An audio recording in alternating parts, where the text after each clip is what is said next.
Confrontant, dérangeant, divertissant. Richard Martineau, il brave l'opinion publique depuis plus de 3 décennies. Alors, aujourd'hui, la presse a révélé que ça brasse énormément autour de l'école Antoine Brossard à Brossard. Chaque jour, il y a des commerçants situés en face de l'école qui sont témoins dans leur magasin ou dans le stationnement en face du magasin de bagarres, de menaces, de vols, d'agressions.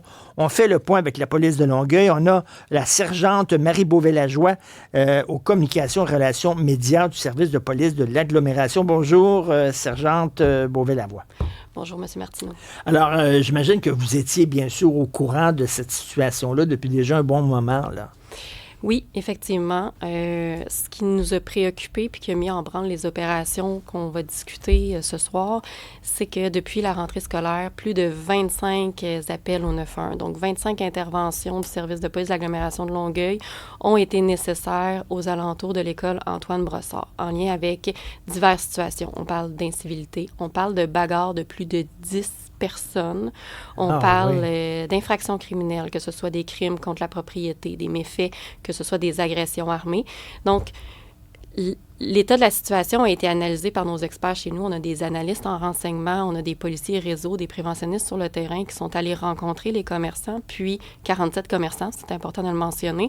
Puis on a réalisé qu'il y a un sentiment d'insécurité qui s'est installé auprès des commerçants, auprès de leurs clients, auprès des gens qui utilisent le réseau de transport de Longueuil, donc qui transigent par ce secteur-là, puis ultimement auprès de la population étudiante, c'est-à-dire les élèves. C'est une grosse polyvalente, Antoine Brossard, mais c'est un petit groupe de personnes qui créent ces situations-là insécurisantes. Donc, il y a tous les autres élèves là, de la communauté étudiante de cette école-là qui vivent peut-être des insécurités. Ils voient des choses se produire, puis ils n'osent pas dénoncer. Puis ça nous préoccupe énormément. Est-ce que c'est nouveau de cette année, ça, ou ça fait longtemps qu'il y a un problème dans les environs de cette école-là? Mais le portrait de la situation autour là, des lieux où les jeunes peuvent se rassembler, il peut avoir plusieurs infractions ou plusieurs rassemblements de ce type-là. Par contre, c'est cette année qu'on dénote qu'il y a une augmentation des appels. Puis, ce qu'on pense, c'est que ce qu'on sait, c'est peut-être l'expression, je m'excuse, là, mais la pointe de l'iceberg concernant les faits qui ne sont pas dénoncés. Donc, on a déployé sur le terrain ces opérations-là qu'on dit concertées parce qu'on a plusieurs partenaires. On a l'école Antoine Brossard, on a le centre de service scolaire Marie-Victorin, on a la maison de jeunes, l'escalier en montant à proximité. Puis, les partenaires internes, comme je vous ai parlé, là, que ce soit notre renseignement, que ce soit nos enquêteurs, nos policiers, patrouilleurs, réseau. Puis, on veut passer un message clair. Donc, on est présent sur le terrain. On a été présent le 25. On a fait jusqu'à présent 2 opérations avec des dizaines de policiers, des intervenants aussi de la maison de jeunes sur place. Quand vous êtes là, présent, quand on vous voit, là, j'imagine que ça se calme. Là. Mais c'est sûr que ça a un effet dissuasif. Vous ne pouvez pas être là tout le temps. Là.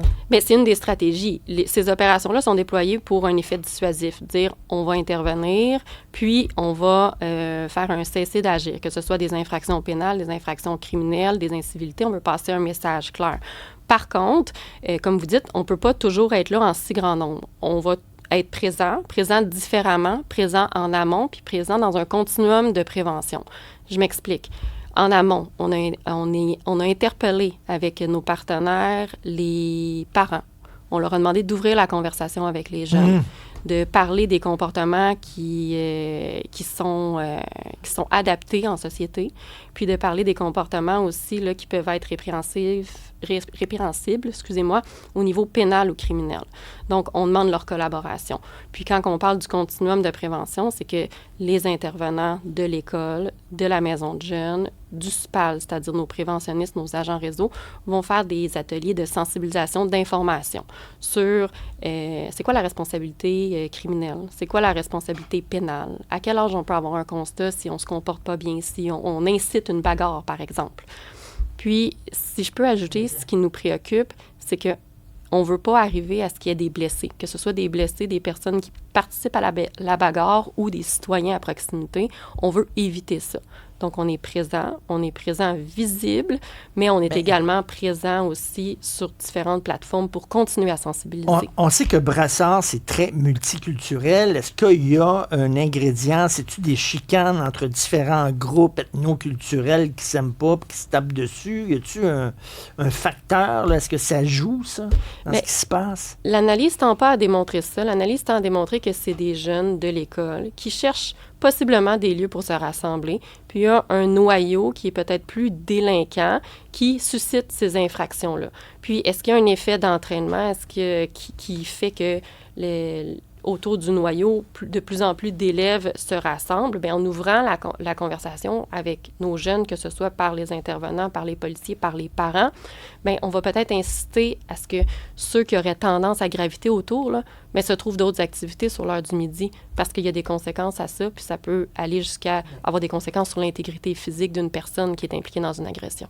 Écoutez, l'adolescence, des fois, on fait des bêtises. À un moment donné, un de mes enfants avait fait une petite bêtise et la police sonnait à la maison devant chez moi, puis ils ont dit, bien, on vient de l'attraper, là, puis tout ça. Bon, puis je l'ai chicané, bien sûr, et tout ça. Mais est-ce que vous pouvez faire ce genre... Parce que si vous connaissez le petit noyau dur, est-ce que vous pouvez, en tant que policier, tac, monsieur, madame, est-ce que vous savez que votre fils fait ce genre d'acte-là lorsqu'il n'est pas à la maison, puis tout ça, puis ça serait peut-être bien d'un peu mieux l'encadrer? Est-ce que c'est dans le job de police? Bien, c'est intéressant que vous ameniez le sujet parce que les policiers réseau, si on peut ramener leur nature, là, c'est être présent dans la communauté, auprès des partenaires, auprès des jeunes qui gravitent dans un secteur, puis de déceler là, qu'est-ce qui commence là, à tendre vers de la délinquance ou juste avant là, que ça s'en vienne vers des actes criminels. Là, qu'est-ce qu'on peut faire avec ces jeunes-là pour les occuper puis les sensibiliser, puis là, de les référer vers une maison de jeunes pour qu'ils se réalisent, de les référer vers quelque chose qui les accroche à s'en aller dans la bonne voie. L'objectif en ouvrant la conversation puis en s'impliquant dans une opération comme celle-ci avec l'ensemble des partenaires, c'est qu'en bout de ligne, on veut que ces leaders-là, au niveau là, peut-être qui gravitent autour de ce noyau-là, où ils sont un petit peu pris dans ce noyau-là, puis ils commettent des infractions, ils commencent à en commettre de plus en plus violentes, mais qui reviennent vers le droit chemin. Bien, c'est ça. Pas que ça s'aggrave, puis qu'après ça, ils commencent à joindre des gangs de rue, puis tout ça, puis ça s'aggrave. Il faut mettre les parents de votre bord, il faut travailler avec les parents, il faut conscientiser aussi les parents que Christy, ils ont un job aussi à faire, les parents. Mais on a assurément besoin des parents, puis les parents, peut-être, dans certaines circonstances, c'est la première fois qu'ils ont un jeune qui est dans l'adolescence, qui peut graviter dans des situations comme ça, ils peuvent se sentir aussi dépourvus. Donc, nos préventionnistes, nos policiers réseau, les intervenants, quand on parle de la maison de jeunes, quand on parle des intervenants aussi en milieu scolaire à Antoine Brossard, l'important, c'est d'avoir une ressource qui va pouvoir nous diriger vers ceux qui vont nous apporter vraiment un soutien tangible. Est-ce qu'on a besoin de rencontres individuelles à la maison?